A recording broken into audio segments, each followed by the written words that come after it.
Olá, tudo bem? Bem-vindos a mais uma aula do Pré-Vestibular Social CCERJ. Eu sou o mediador Eduardo, do Polo de Mesquita, e o tema da aula de hoje será Geometria Espacial, Prismas e Cilindros. Vamos lá? Bom, inicialmente, eu gostaria que vocês entendessem o que é um prisma. Prisma é um poliedro convexo no qual duas faces congruentes, ou seja, faces iguais, chamadas de base, estão contidas em planos paralelos distintos e as demais faces, que são chamadas de faces laterais, são paralelogramas formados por dois lados correspondentes nas duas bases e os dois lados comuns às outras duas faces adjacentes. Lendo assim, fica meio difícil de entender o que é um prisma, mas vamos com calma, que agora você vai conseguir visualizar melhor o que é um prisma. Eu gostaria que você observasse o chão de sua casa. O chão será um plano e o teto será um outro plano, paralelo ao plano do chão. Destaque a forma geométrica que tem o seu piso. Agora, projete a imagem desse piso no seu teto. Ele ficará mais ou menos dessa forma. Agora, se você ligar todos os pontos desse polígono, do chão aos polígonos do teto, ele formará um sólido. Desta forma, a esse objeto geométrico tridimensional se dá o nome de prisma. Num prisma, o número de faces laterais é igual ao número de lados do polígono da base, isto é igual ao número de arestas da base. O polígono da base vai dar nome ao prisma. Note, se a base são triângulos, o prisma chama-se prisma triangular. Se a base são pentágonos, o prisma chama-se prisma pentagonal. Se a base forem quadrados, o prisma chama-se prisma quadrangular. Se forem retângulos, o prisma chama-se prisma retangular.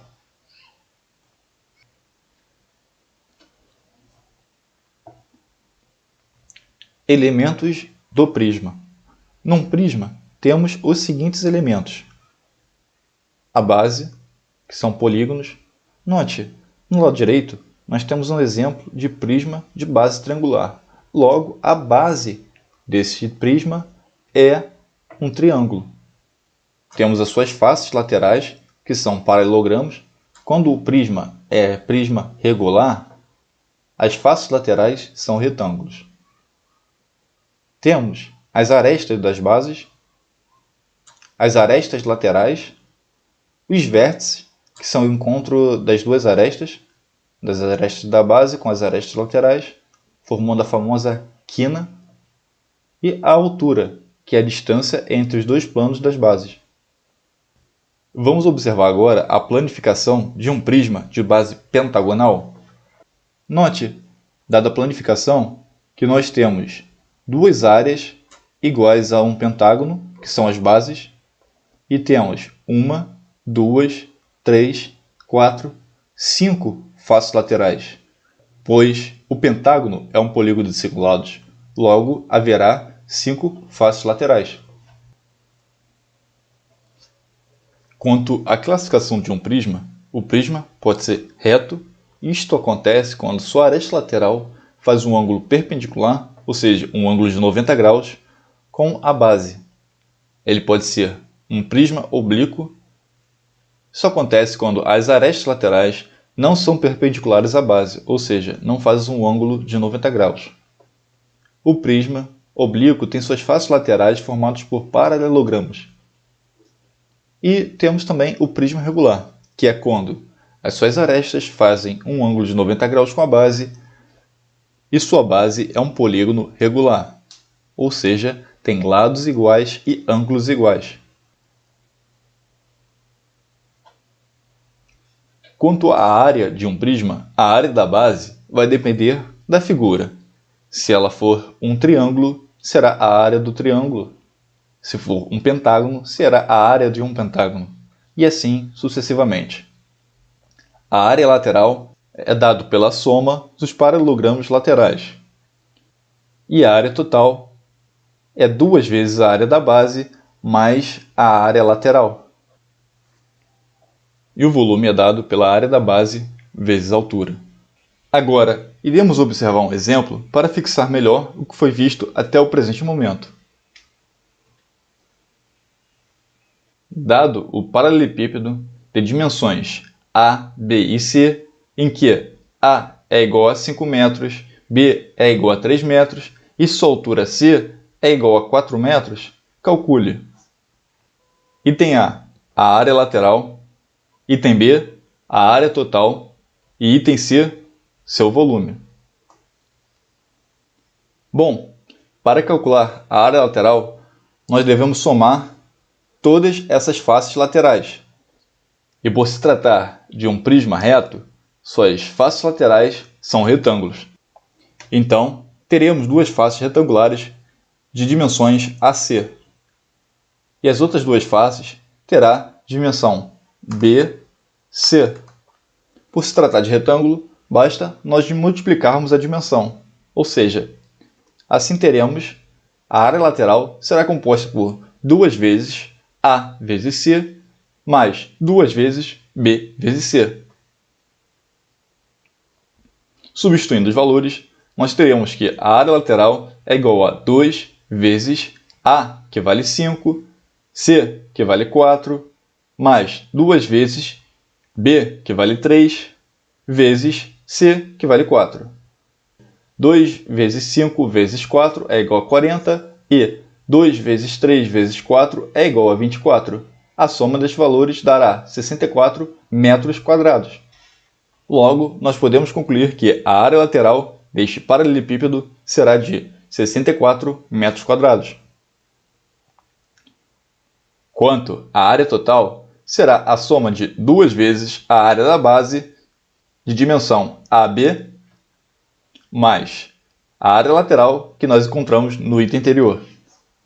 Substituindo, nós teremos que a área total será 2 vezes a área da base. E a forma geométrica da base é um retângulo, então basta calcular o produto delas para calcular a área.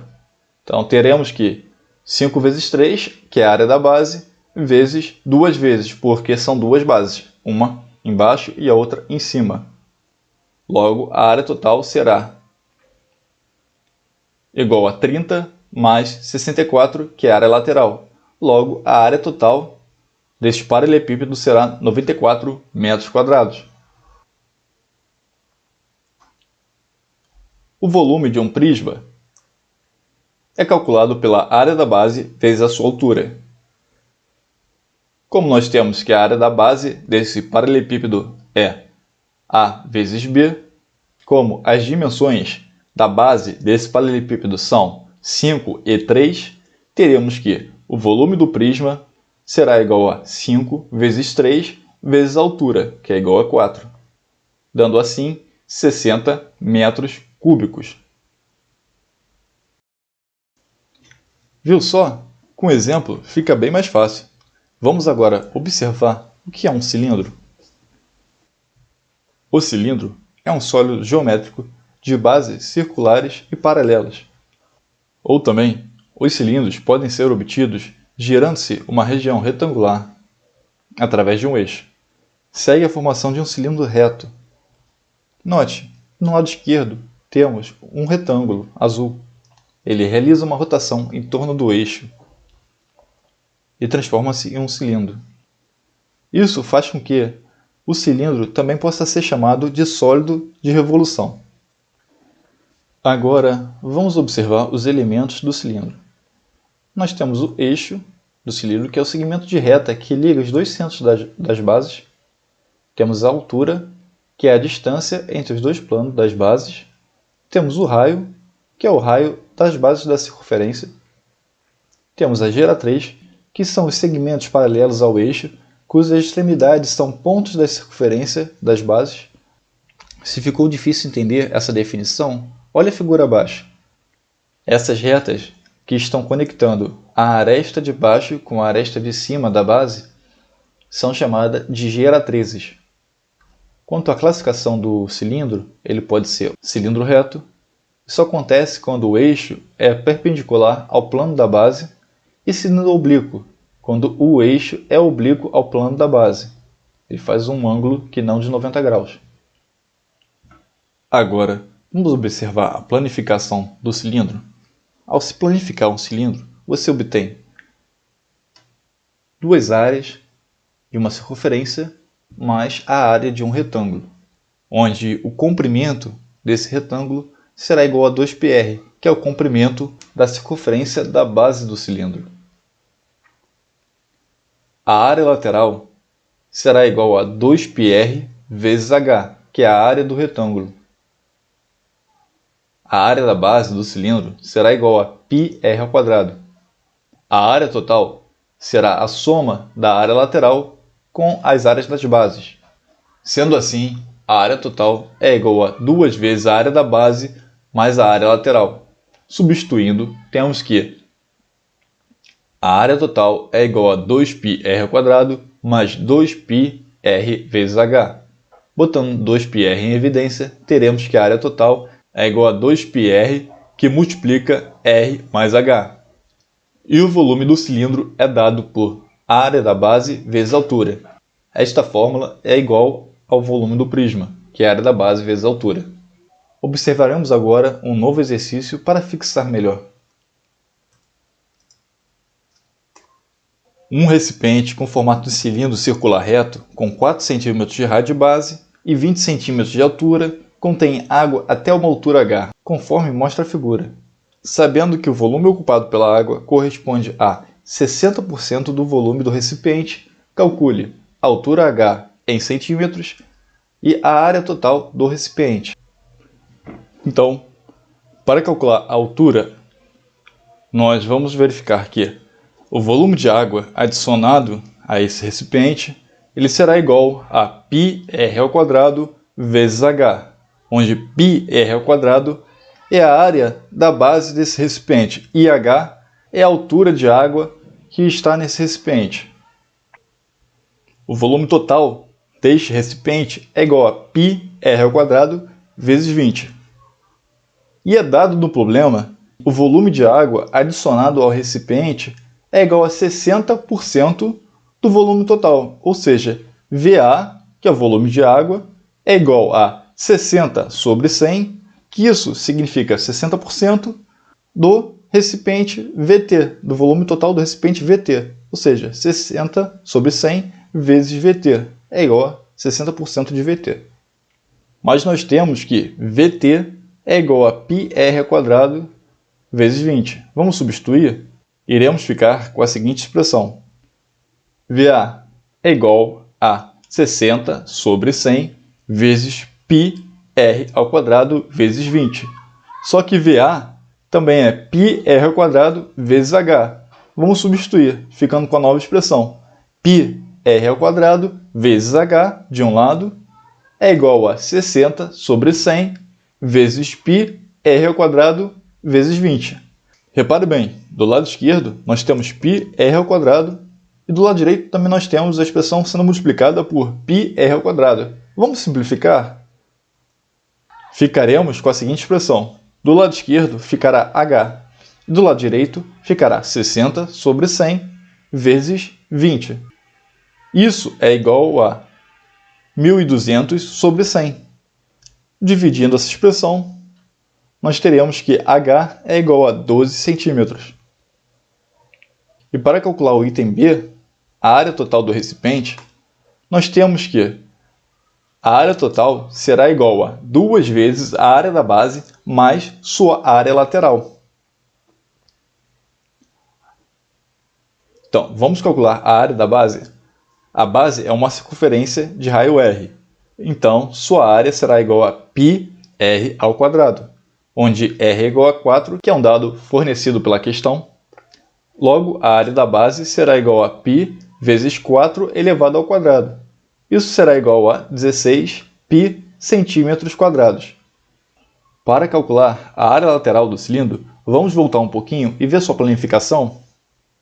Reparem, a área lateral do cilindro será a área de um retângulo. onde o comprimento da base desse retângulo será igual ao comprimento da circunferência do cilindro. E a altura h desse retângulo é a mesma altura do cilindro. Sendo assim, a área lateral será 2πr vezes h, mas repare, tome cuidado que esse h que nós estamos representando agora é o h total do cilindro e não mais aquele hzinho da altura de água que tem no recipiente. Então, substituindo os valores, nós temos que a área lateral será igual a 2π vezes 4 vezes 20, e isso será igual a 160 π centímetros quadrados. Agora, para calcular a área total, basta nós somarmos 2 vezes a área da base mais a área lateral. Então, teremos que a área total é igual a 2 vezes 16π mais 160π. Isso será igual a 192 π centímetros quadrados. Por hoje é só. Muito obrigado, bons estudos a todos e tenham uma ótima semana.